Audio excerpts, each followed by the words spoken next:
یہ سوال کیا کسی نے، السلام علیکم۔ وعلیکم السلام ورحمۃ اللہ وبرکاتہ۔ استاد محترم، آپ نے فرمایا کہ گنہگار نبی کی بیوی نہیں بن سکتی، لیکن حضرت لوط علیہ السلام کی بیوی کو تو کافرہ تھی، اس کے بارے میں رہنمائی فرمائیں۔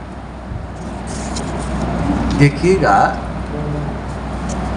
نبی کی بیوی جو ہے وہ کافرہ تو ہو سکتی ہے، جیسی لوط علیہ السلام کی بیوی کافرہ تھی، جیسی نوح علیہ السلام کی بیوی کافرہ تھی، جن کا ذکر ہے 28ویں پارے کی بالکل آخر میں، سورہ تحریم میں ان کا ذکر موجود ہے۔ کانتا تحت عبدین من عبادنا صالحین فخانتاہما۔ لیکن نبی کی بیوی بدکار نہیں ہو سکتی، کافرہ ہو سکتی ہے، سمجھ آ گئی، لیکن بدکار نہیں۔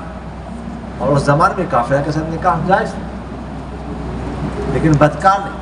الخبیثات للخبیثین والخبیثون للخبیثات والطیبات للطیبین والطیبون للطیبات۔ اس میں اللہ تعالیٰ نے ضابطہ فرما دیا۔ عائشہ رضی اللہ عنہا پر الزام لگا تو سارا واقعہ تفصیل سے ذکر کر کے آخری آیت میں اللہ تعالیٰ نے ضابطہ فرمایا کہ نبی آپ اپنے آپ کو دیکھیں، آپ کیسے ہیں، بس فیصلہ ہو گیا۔